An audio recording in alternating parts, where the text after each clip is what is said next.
నమస్తే, welcome to Shri fibre news. ముందుగా headlines. ప్రజావేదిక కూల్చివేతతో గత ప్రభుత్వం విధ్వంసం మొదలైందన్న ముఖ్యమంత్రి చంద్రబాబు నాయుడు. గత ప్రభుత్వ ఆకృత్యాలను భరించలేక ఎన్నికల్లో ప్రజలు వారికి గుణపాఠం చెప్పారని వ్యాఖ్య. కలెక్టర్ల కాన్ఫరెన్స్ లో పాల్గొన్న డిప్యూటీ సీఎం పవన్ కళ్యాణ్. చంద్రబాబు నాయుడు నుంచి పాలనా అనుభవం నేర్చుకోవడానికి తామంతా సిద్ధంగా ఉన్నామని వెల్లడి. వెటర్నరీ కాలనీలోని విఎంసీ పార్కును ప్రారంభించిన మంత్రి నారాయణ. గ్రీన్ డెవలప్మెంట్ పర్యావరణంపై సీఎం చంద్రబాబు నాయుడుతో చర్చించానని వ్యాఖ్య. ప్రజావేదిక కూల్చివేతతో గత ప్రభుత్వం విధ్వంసం మొదలైందని ఏపీ ముఖ్యమంత్రి నారా చంద్రబాబు నాయుడు వ్యాఖ్యానించారు. అమరావతిలో జరుగుతున్న కలెక్టర్ల సమావేశంలో మాట్లాడుతూ ఆయన వ్యాఖ్యలు చేశారు. కలెక్టర్తో సమావేశం పెట్టి మరీ వేదికను కూల్చేశారని ఆవేదన వ్యక్తం చేశారు. ఇకపై ప్రతి 3 నెలలకు ఒకసారి కలెక్టర్లతో కాన్ఫరెన్స్ నిర్వహిస్తామని తెలిపారు. కూటమి ప్రభుత్వం ఇకపై ఎప్పటికప్పుడు లక్ష్యాలను నిర్దేశించుకొని ముందుకు వెళ్తుందని, నేటి కలెక్టర్ల సమావేశం చరిత్రను తిరగరాయబోతుందని పేర్కొన్నారు. గత ప్రభుత్వ ఆకృత్యాలను భరించలేకే ఎన్నికల్లో ప్రజలు వారికి గుణపాఠం చెప్పారని ముఖ్యమంత్రి నారా చంద్రబాబు నాయుడు పేర్కొన్నారు. గత 5 ఏళ్లలో వైసీపీ నాయకులు రాష్ట్రంలోని అన్ని రంగాలను దోచుకున్నారని విమర్శించారు. గత ప్రభుత్వంలో చూసిన విధ్వంసం, బెదిరింపులు తమ ప్రభుత్వంలో ఉండవని స్పష్టం చేశారు. చిన్న చిన్న తప్పులుంటే సరిచేయవచ్చని, కానీ విధ్వంసమైన రాష్ట్రాన్ని పునర్నిర్మించాలంటే మాత్రం చాలా కష్టపడాల్సి ఉంటుందని అన్నారు. ప్రపంచంలో అత్యధిక ఆదాయం సంపాదించేది భారతీయులేనని, అందులోనూ 33% తెలుగువారే ఉన్నారని పేర్కొన్నారు. చరిత్రలో ఎన్నడూ లేనంతగా ప్రజలు తమను గెలిపించారని, వారికిచ్చిన మాట ప్రకారం రాష్ట్రాన్ని బాగు చేస్తామని చెప్పారు. ఇకపై ప్రతి 3 నెలలకు ఒకసారి కలెక్టర్లతో కాన్ఫరెన్స్ నిర్వహిస్తామని తెలిపారు. కూటమి ప్రభుత్వం ఇకపై ఎప్పటికప్పుడు లక్ష్యాలు నిర్దేశించుకొని ముందుకు వెళ్తుందని, నేటి కలెక్టర్ల సమావేశం చరిత్రను తిరగరాయబోతుందని పేర్కొన్నారు. తాను కూడా ఇకపై సమయపాలన పాటిస్తానని, తన పనితీరుపైన రివ్యూ ఉంటుందని చంద్రబాబు నాయుడు తెలిపారు. యంగ్స్టర్స్ అనేది డెమోగ్రఫిక్ అడ్వాంటేజ్ ఇండియాకు వచ్చింది. ప్రపంచంలో ఉండే అన్ని దేశాల్లో డెమోగ్రఫిక్ డిసడ్వాంటేజ్, ఏజింగ్ ప్రాబ్లం వచ్చింది. దీంతో ఆంటర్ప్రెన్యూర్స్ గా తయారయ్యారు. ఈ రోజు ప్రౌడ్ గా నేను చెప్పగలుగుతున్నాను, ప్రపంచం మొత్తం హైయెస్ట్ పర్ క్యాపిటల్ ఇన్కమ్ సంపాదించే వాళ్ళు ఇండియన్స్, అందులో 33% తెలుగు వాళ్ళు. అంటే ఒక ప్రభుత్వం యొక్క విధానం, ఆ రోజు మనం తీసుకున్న పబ్లిక్ పాలసీ 25 ఏళ్లలో మనం ఊహించని పరిణామాలు, ఊహించని ప్రగతిని మనం సృష్టించే పరిస్థితికి వచ్చాం. ఇవన్నీ గతంలో చేసిన పనులు ఎందుకు గుర్తు చేస్తున్నానంటే, ఈ రోజు మీరు చేయబోయే పని భవిష్యత్తులో ఒక చరిత్ర సృష్టించే పరిస్థితి వస్తుంది. ఇప్పుడే మిత్రులు చెప్పినట్టు మేము ఈ 5 ఏళ్లలో ఒకరిద్దరుగా అందరం సఫర్ అయ్యాం. ఎన్ని విధాల సఫర్ కావాలో అన్ని విధాల సఫర్ అయ్యాం. అయితే మా కమిట్మెంట్ మాత్రం ఎట్టే పరిస్థితుల్లో ఏమీ చేయలేరని నిరూపించుకున్నాం. అందుకే ఈసారి ప్రజలు మీరు చూస్తే ఒక హిస్టారికల్ మ్యాండేట్ ఇచ్చారు. నేను చాలా సంవత్సరాలుగా రాజకీయాల్లో ఉన్నాను, కానీ తెలుగుదేశం పార్టీ వచ్చి కూడా 43 ఏళ్ళు అయింది.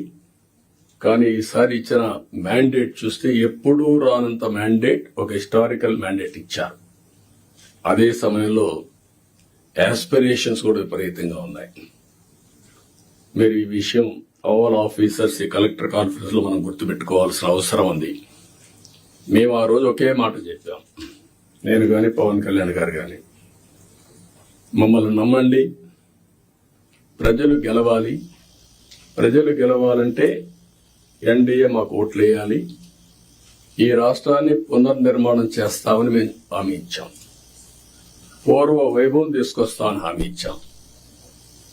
ప్రజలు గెలిచారు, మమ్మల్ని గెలిపించారు. కానీ ఈరోజు పునర్నిర్మాణం చేయాలంటే గడిచిన 40 రోజులుగా, అంటే 50 రోజులు అయిపోయింది, ఇంకో 10 రోజుల్లో 60 రోజులు అవుతుంది. కానీ చాలా సమస్యలున్నాయి. ఈ కలెక్టర్స్ కాన్ఫరెన్స్ రాష్ట్ర పునర్నిర్మాణానికి అంకితమైన భావంతో పోవడానికి ఒక దశ దిశ నిర్దేశించే సమావేశంగా ఉంటుంది. ఒక హిస్టారికల్ కాన్ఫరెన్స్ గా ఉంటుంది. ఈ విషయం మీరందరూ గుర్తుపెట్టుకోవాల్సిన అవసరం ఉంది. రాజ్యాంగం ఎంత గొప్పగా ఉన్నా దాన్ని అమలు పరిచేవారు సరిగా లేకపోతే ఆ వ్యవస్థ పనిచేయదని డిప్యూటీ సీఎం పవన్ కళ్యాణ్ అన్నారు. బలహీనమైన రాజ్యాంగం ఉన్న ప్రజల కోసం పనిచేసేవారు ఉంటే ఆ వ్యవస్థ ఖచ్చితంగా పనిచేస్తుందని చెప్పారు. చంద్రబాబు నాయుడు నుంచి పాలనా అనుభవం నేర్చుకోవటానికి తాము సిద్ధంగా ఉన్నామని వివరించారు. గత సర్కార్లో తాము అనేక బాధలు, ఇబ్బందులు, అవమానాలకు గురి అయ్యామని ఉప ముఖ్యమంత్రి పవన్ కళ్యాణ్ అన్నారు. బలోపేతమైన వ్యవస్థలను అప్పటి ప్రభుత్వం ఆటబొమ్మలుగా మార్చిందని ఆరోపించారు. అందుకే ఈ ప్రభుత్వాన్ని స్థాపించడానికి వ్యవస్థలను బలోపేతం చేసి కాపాడడానికి కారణమైందని చెప్పారు. ఈ క్రమంలోనే 97% స్ట్రైకింగ్ రేట్తో ఎన్డీఏ కూటమి ప్రభుత్వం ఏర్పడిందని గుర్తు చేశారు. ఎన్డీఏ ప్రభుత్వం అకౌంటబిలిటీ ఉన్న ప్రభుత్వం అని పవన్ కళ్యాణ్ తెలిపారు. పాలకులు ప్రజలకు జవాబుదారీతనంగా ఉండాలని చెప్పారు. పాలన ఎలా ఉండకూడదో గత 5 ఏళ్ల పాలన తెలియజేస్తుందని వివరించారు. మరోవైపు విభజన వల్ల అందరం అవమానాలు పడ్డామని, చివరకు బోర్డర్ దాటడానికి కూడా ఇబ్బందులకు గురి చేశారని అన్నారు. వాటన్నిటినీ లక్ష్య పెట్టకుండా ముందుకు వెళ్లామని వెల్లడించారు. ఇప్పుడు సీఎం చంద్రబాబు నాయుడు అనుభవం రాష్ట్రానికి ఎంతో ఉపయోగపడుతుందని చెప్పారు. Any faults from our side, we want to be committed to people. We're going to bring an accountable governance. So మాలో కానీ మా మంత్రివర్గ సభ, మా క్యాబినెట్లో కూడా ఏమైనా తప్పులు కానీ ఉండుంటాయి, మా ఎమ్మెల్యేస్లో కానీ, please bring it our notice.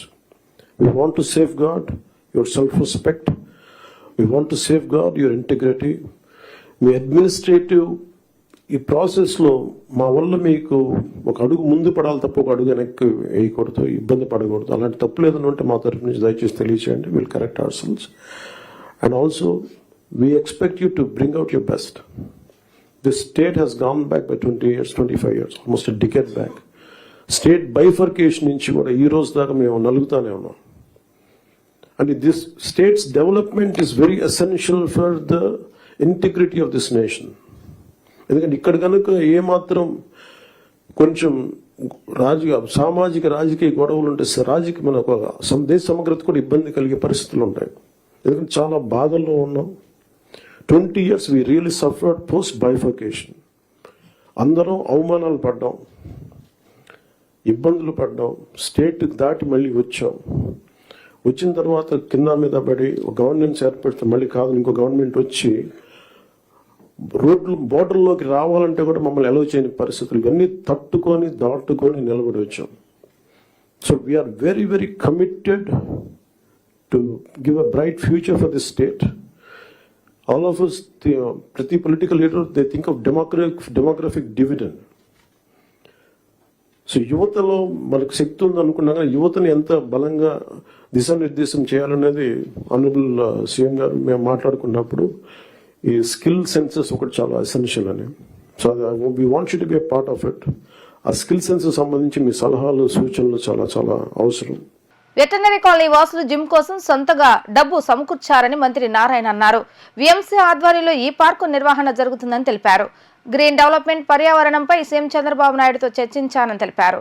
కాలనీలో వాతావరణం ఆహ్లాదకరంగా ఉండేలా చేస్తామని అన్నారు. ఈ ప్రాంతంలో కొన్ని సమస్యలు తనకు చెప్పారని వాటిని పరిష్కరిస్తానని ఆయన అన్నారు. వెటర్నరీ కాలనీలోని విఎంసీ పార్క్ లో నూతనంగా నిర్మించిన జిమ్ ను మున్సిపల్ శాఖ మంత్రి నారాయణ, ఎమ్మెల్యే గద్దె రామ్మోహన్ ప్రారంభించారు. ఈ సందర్భంగా మంత్రి నారాయణ మాట్లాడుతూ గత 5 ఏళ్లలో అసలు ఏం చేస్తారో తెలుసుకున్నామని పేర్కొన్నారు. మనకు నిధుల కొరత చాలా ఉందని, 27,000 కోట్లు కేంద్రం నుంచి రాష్ట్రానికి రావాలని అన్నారు.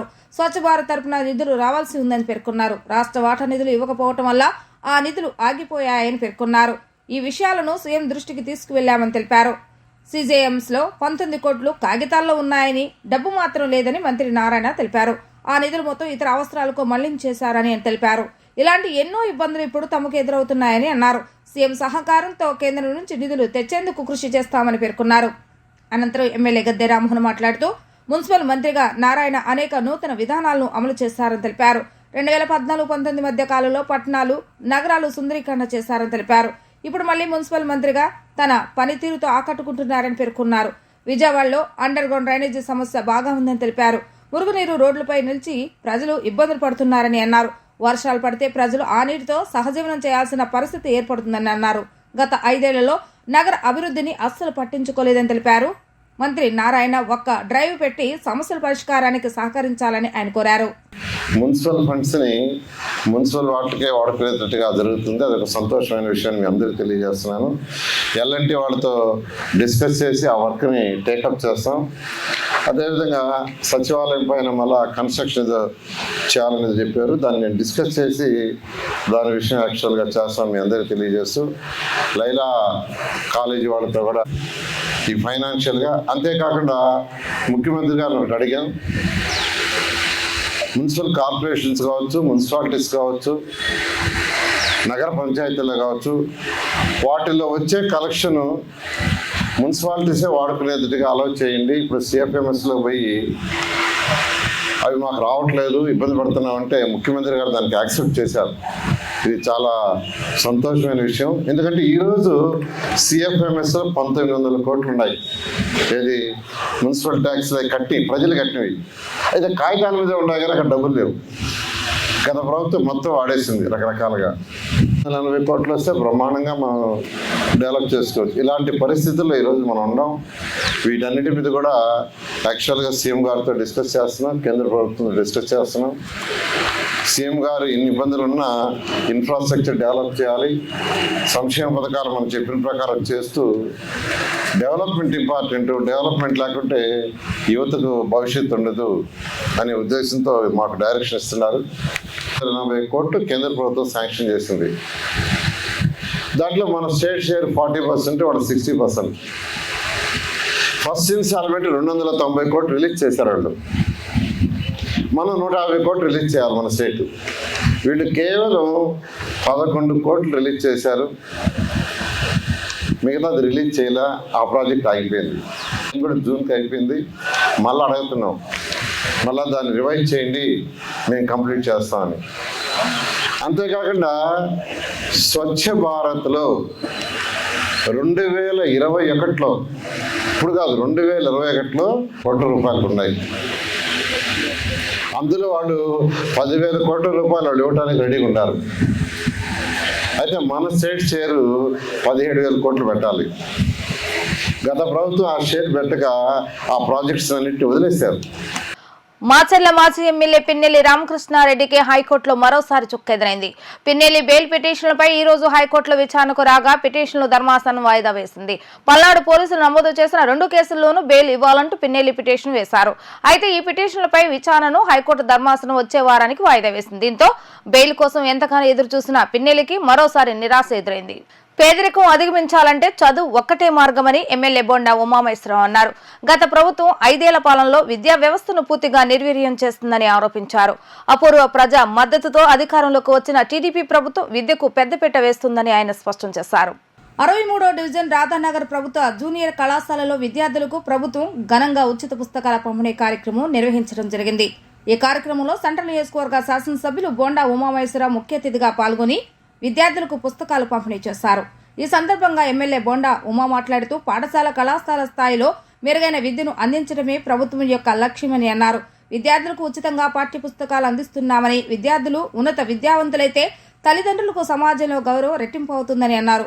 మిగిలిన ప్రభుత్వ జూనియర్ కళాశాలల కంటే రాధానగర్ జూనియర్ కాలేజీలో విద్యార్థులకు అన్ని రకాల వసతులు ఉన్నాయని తెలిపారు. పేద మధ్యతరగతి కుటుంబాలకు చెందిన విద్యార్థులు ఈ కళాశాలలో చదువుతున్నారని, విద్యార్థులు మంచి ఉద్యోగాలలో స్థిరపడితే అధ్యాపకులకు సైతం మంచి పేరు వస్తుందని పేర్కొన్నారు. చక్కని క్రమశిక్షణతో కూడిన విద్యను అభ్యసించి విద్యార్థులు తెలుగులో రాణించాలని, ప్రభుత్వ పరంగా అందుతున్న సహకారాన్ని అందిపుచ్చుకొని ఉన్నత విద్యావంతులు కావాలని పేర్కొన్నారు.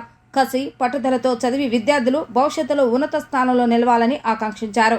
కళాశాలలో అధ్యాపకులు మెరుగైన నాణ్యమైన బోధన విద్యార్థులకు అర్థమయ్యే రీతిలో అందించాలని, పేద విద్యార్థులకు తోడ్పాటు లభించేందుకు కళాశాల స్థాయి విద్యార్థులకు సైతం ప్రభుత్వం నోటు పుస్తకాలు, పాఠ్య పుస్తకాలు, బ్యాగులు అందజేస్తుందని ఆయన పేర్కొన్నారు. చంద్రబాబు నాయుడు గారు ముఖ్యమంత్రి అయినాక నూతనంగా విద్యాశాఖకు మరెన్నో రకాలుగా మళ్ళీ పూర్వ వైభోగం వస్తూ ఉంది. ఇవాళ గత 5 సంవత్సరాల చదువుల్లో కాలేజీలు కానీ, స్కూల్స్ కానీ, గవర్నమెంట్ కాలేజీలు కానీ పూర్తి నిర్లక్ష్యానికి గురైన సందర్భంలో ఈరోజు ప్రభుత్వం మరి పెద్ద ఎత్తున విద్యార్థులకు అండగా నిలబడటం వల్ల మా పిల్లలు, ఆడపిల్లల్లో అలాగే మగపిల్లల్లో సంతోషాలు, అలాగే వాళ్ళ పేరెంట్స్ మొహంలో కూడా కళ కనపడుతూ ఉంది. రాబోయే రోజుల్లో విద్యకు అత్యంత ప్రాధాన్యత ఇచ్చే ముఖ్యమంత్రి చంద్రబాబు గారి నాయకత్వంలో ఖచ్చితంగా అండగా ఉంటాం. వాళ్ళకి అన్ని ఫెసిలిటీస్ ఇస్తాం. ఇప్పటికే స్కూల్స్లో మధ్యాహ్నం భోజనం ఉచితంగా పెడుతున్నాం. యూనిఫామ్లు, text books, note books, shoes అన్నీ ఇస్తున్నాం. కాలేజీల్లో జూనియర్ ఇంటర్, సీనియర్ ఇంటర్కి text books, uniform, note books, bag ఇస్తున్నాం. ఇంకా రాబోయే రోజుల్లో మరిన్ని మెరుగైనటువంటి విధానాల్లో వాళ్ళకి అండగా ఉంటాం. గవర్నమెంట్ కాలేజీల్లో, స్కూల్లో చదువుకునే పిల్లలకి మా సొంత బిడ్డల్లా చూసుకుంటాం. మిగతా వాళ్ళు కూడా గవర్నమెంట్ స్కూల్స్, ప్రైవేట్ స్కూల్స్ మోజులో డబ్బులు పోగొట్టుకోకుండా గవర్నమెంట్ స్కూల్స్లో పెద్ద ఎత్తున పిల్లల్ని చేర్పించాలని కూడా ప్రజలకి మా విజ్ఞప్తి చేస్తారు. ఎస్సీ ఎస్టీల రిజర్వేషన్ను రాష్ట్ర ప్రభుత్వాలు నిర్ణయించుకోవచ్చని సుప్రీంకోర్టు ఇచ్చిన తీర్పును స్వాగతిస్తున్నామని ఎంఆర్పీఎస్ వ్యవస్థాపక అధ్యక్షులు బ్రహ్మయ్య మాదిగ అన్నారు. ప్రెస్ క్లబ్ లో మీడియాతో మాట్లాడిన ఆయన ఏబీసీడీ వర్గీకరణను అమలు చేయాలని 1994లో ఉద్యమం ప్రారంభించామని గుర్తు చేశారు. ఎన్నో సవాళ్లను ఎదుర్కొంటూ న్యాయస్థానాలలో పోరాటాలు చేస్తూ వచ్చామని, అత్యున్నత న్యాయస్థానం తీర్పుతో తమకు న్యాయం జరుగుతుందని ఆకాంక్షించారు. చంద్రబాబు నాయుడు ముఖ్యమంత్రిగా ఉన్న సమయంలో ఇటువంటి తీర్పు రావడం శుభపరిణామమని అన్నారు. ఎస్సీ ఎస్టీల వర్గీకరణను రాష్ట్ర ప్రభుత్వాలే అమలు చేసుకోవచ్చని సుప్రీంకోర్టు వెలువరించినటువంటి చారిత్రాత్మక తీర్పును మాదిగ రిజర్వేషన్ పోరాట సమితి మనస్ఫూర్తిగా స్వాగతిస్తున్నామని చెప్పని తెలియజేసుకుంటా ఉన్నాం. 7 మంది రాజ్యాంగ ధర్మాసనంలో ఉండబడినటువంటి సభ్యులు ఇచ్చిన తీర్పులో భారత రాజ్యాంగ స్ఫూర్తికి లోబడి సామాజిక న్యాయ సిద్ధాంత విలువలకు కట్టుబడి ఉండబడిన తీర్పుగా దాన్ని భావిస్తూ బాబాసాహెబ్ అంబేద్కర్ మాకు భారత రాజ్యాంగం ద్వారా, న్యాయ వ్యవస్థ ద్వారా అందించిన తీర్పుగా మేము భావిస్తూ సుప్రీంకోర్టు తీర్పును మనస్ఫూర్తిగా స్వాగతిస్తున్నాం. అదేవిధంగా ఆ తీర్పునిచ్చినటువంటి సుప్రీంకోర్టు ధర్మాసనానికి కూడా మాదిగ రిజర్వేషన్ పోరాట సమితి తరపున కృతజ్ఞతలు తెలియజేస్తూ ఉన్నాం. అదేవిధంగా 1994 జూలై 7న మాదిగ రిజర్వేషన్ పోరాట సమితి ప్రకాశం జిల్లా నాగులుపులపాడు మండలం మీదుముడి గ్రామంలో ఎస్సీ రిజర్వేషన్లను ఏబీసీడీలుగా వర్గీకరించాలని ఉద్యమంగా ఏర్పడిన విషయం ఈ దేశ ప్రజలందరికీ తెలిసిందే. 94లో ఎంఆర్పీఎస్ ఉద్యమం ఏర్పడితే అప్పటి ముఖ్యమంత్రి ఉండబడినటువంటి నారా చంద్రబాబు నాయుడు గారు 97కే ఎస్సీ వర్గీకరణ జీవోనిచ్చిన విషయాన్ని గుర్తు చేస్తూ ఉన్నాం. 97లో అప్పటి ప్రభుత్వం ఇచ్చిన జీవోని సవాలు చేస్తూ మా సోదరులు హైకోర్టుకి వెళ్ళడం, హైకోర్టు దాన్ని రద్దు చేయడం, మళ్ళా ప్రభుత్వం డివిజన్ బెంచ్కి వెళ్ళడంతో పాటు ఒక జీవోని తీసుకొచ్చి దానికి గవర్నర్ ఆర్డినెన్స్ ద్వారా రాష్ట్రపతి ఆమోదం కల్పిస్తూ దాదాపు 99 నుంచి 2004 వరకు వర్గీకరణ అమలుకి దోహదపడింది చంద్రబాబు నాయుడు గారి ప్రభుత్వాన్ని కూడా సందర్భంగా తెలియజేస్తా ఉన్నాం. ఆల్ ఇండియా కాపు federation state organisation secretary Ala తారక రామారావు ఆధ్వర్యంలో టాప్ స్టార్ హాస్పిటల్ యాజమాన్య నిర్వహణలో ఉచిత మెడికల్ క్యాంపు నందమూరి నగర సెంటర్లో నిర్వహించారు. ఈ కార్యక్రమానికి ముఖ్య అతిథిగా సెంట్రల్ ఎమ్మెల్యే బొండా ఉమామహేశ్వరరావు పాల్గొని మెడికల్ క్యాంప్ నిర్వహణ తీరును పరిశీలించారు. వైద్య శిబిరంలో అందిస్తున్న వైద్య సేవల గురించి డాక్టర్స్ ను అడిగి తెలుసుకున్నారు. ఉచిత వైద్య శిబిరం ఏర్పాటు చేసిన All India Cop Federation state organisation secretary Ala Taraka రామారావును ఎమ్మెల్యే బొండా ఉమా అభినందించారు. ఈ సందర్భంగా ఆల తారక రామారావు మాట్లాడుతూ సెంట్రల్ ఎమ్మెల్యే బొండా ఉమా ఆదేశాలతో ఉచిత వైద్య శిబిరాన్ని స్థానికుల కోసం ఏర్పాటు చేసినట్లుగా తెలిపారు. ఆల్ ఇండియా కాప్ ఫెడరేషన్ తరపున అనేక సేవా కార్యక్రమాలు చేశామని అన్నారు. వైద్య శిబిరంలో రక్తపోటు, మధుమేహం, ఈసీజీ వంటి వైద్య పరీక్షలను ఉచితంగా అందజేయగా వందలాది మంది సేవలను సద్వినియోగం చేసుకున్నారని అన్నారు. ఈ కార్యక్రమంలో డాక్టర్స్ తేజస్ని, షణ్ముఖ వైద్య సేవలు అందజేశారు. కాపు నాయకులు నవనీతం, సాంబశివరావు తదితరులు పాల్గొని వైద్య శిబిరం నిర్వహణ తీరును పరిశీలించారు. ప్రజలకు దిశ నిర్దేశించినటువంటి వ్యక్తి సెంట్రల్ నియోజకవర్గ టైగర్ శ్రీ బోండా ఉమేశ్వరరావు గారు ఈ మెడికల్ క్యాంప్కి సందర్శించి డాక్టర్స్కి, వాళ్ళ స్టాఫ్కి సూచనలు, వారు వంతు సహాయం ఏదైనా సరే చేస్తానని చెప్పడం జరిగింది, హామీ ఇవ్వడం జరిగింది. ఈరోజు ఈ మెడికల్ క్యాంప్కి డాక్టర్ తేజస్విని గారు, షణ్ముఖ్ గారు ఈ మెడికల్ క్యాంప్కి వచ్చి ఇక్కడ ఉన్నటువంటి సింగనగర్ ప్రాంత ప్రజలకు ఆరోగ్య సమస్యల పరిష్కారం కోసం వారి వంతు సహకారం అందిస్తూ ఈ ఆల్ ఇండియా కార్పొరేషన్ ఆధ్వర్యంలో క్యాంప్ పెట్టడం జరుగుతుంది. ఈ ఆల్ ఇండియా కార్పొరేషన్ ఆధ్వర్యంలో గతంలో మేము అనేక కార్యక్రమాలు చేపట్టడం జరిగింది, చేశాం కూడా. లేని వారికి మెడిసిన్స్, రైసు, హెల్త్ ప్రాబ్లం ఉండే వాళ్ళకి న్యూట్రిషన్ ఫుడ్, మా సోదరిమణులకు చారీసు, దుప్పట్లు, మా కులదైవం రంగా గారి కార్యక్రమాలు, వర్ధంతి, జయంతి కార్యక్రమాలకి అన్నదానం, అట్లాగే అనేక కార్యక్రమాలు చేపట్టడం జరుగుతుంది. ఇవాళ ఇక్కడ మనం సింగనగర్లో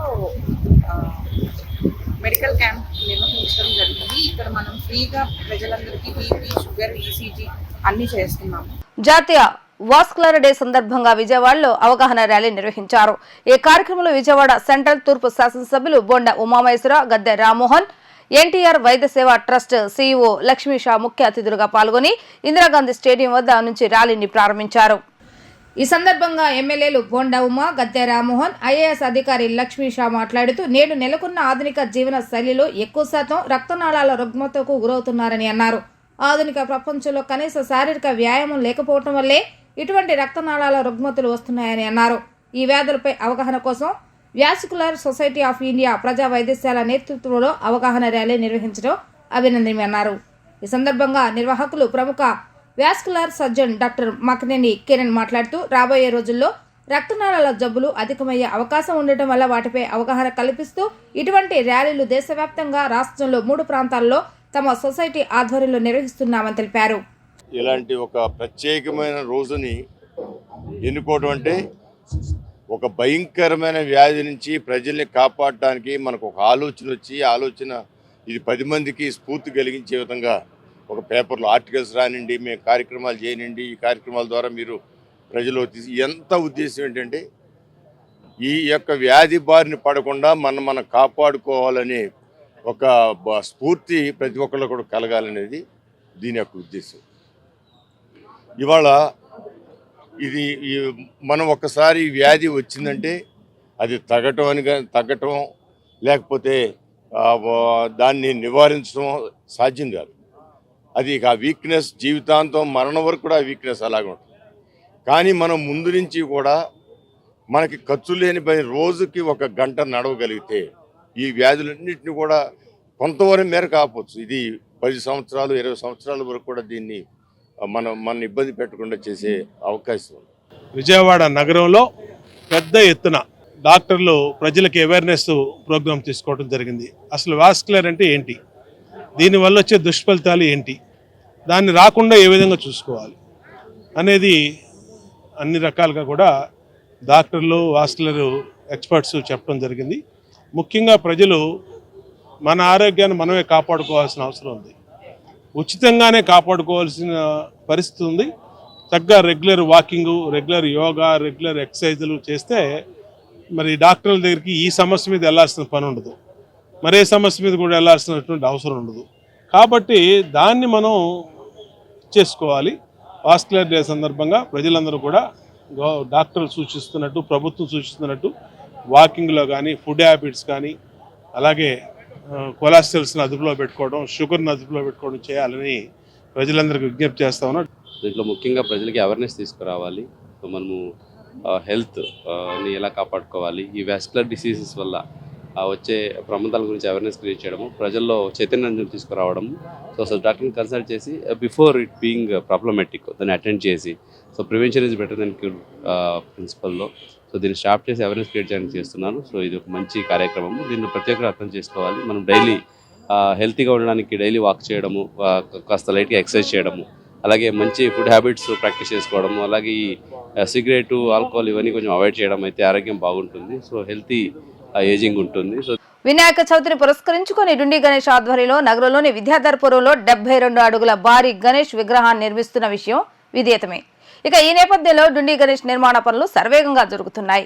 కళాకారులందరూ ఈ గణేష్ విగ్రహాన్ని శరవేగంగా నిర్మిస్తున్నారు. ఈ నెలాఖరులోపు గణేష్ విగ్రహాన్ని పూర్తి చేసేందుకు సన్నాహాలు జరుపుతున్నారు. కూటమి ప్రభుత్వం వచ్చిన తర్వాత నగరంలో ప్రప్రదంగా 72 అడుగుల భారీ గణేష్ విగ్రహాన్ని నిర్మిస్తున్నారు. పర్యావరణాన్ని పరిరక్షించడానికి సహజ మట్టితో సహజమైన రంగులతో ఈ విగ్రహాన్ని నిర్మిస్తుండటం విశేషం. నిమజ్జనం తర్వాత ఈ మట్టిని నగర వాసులకు పంచనున్నారని డుండి గణేష్ నిర్వాహకులు తెలియజేశారు. వార్తలు ముగించే ముందు హెడ్లైన్స్ మరొకసారి. ప్రజావేదిక కూల్చివేతతో గత ప్రభుత్వం విధ్వంసం మొదలైందన్న ముఖ్యమంత్రి చంద్రబాబు నాయుడు. గత ప్రభుత్వ ఆకృత్యాలను భరించలేక ఎన్నికల్లో ప్రజలు వారికి గుణపాఠం చెప్పారని వ్యాఖ్య. కలెక్టర్ల కాన్ఫరెన్స్ లో పాల్గొన్న డిప్యూటీ సీఎం పవన్ కళ్యాణ్. చంద్రబాబు నాయుడు నుంచి పాలనా అనుభవం నేర్చుకోవడానికి తామంతా సిద్ధంగా ఉన్నామని వెల్లడి. వెటర్నరీ కాలనీలోని విఎంసీ పార్కును ప్రారంభించిన మంత్రి నారాయణ. గ్రీన్ డెవలప్మెంట్ పర్యావరణంపై సీఎం చంద్రబాబు నాయుడుతో చర్చించానని వ్యాఖ్య.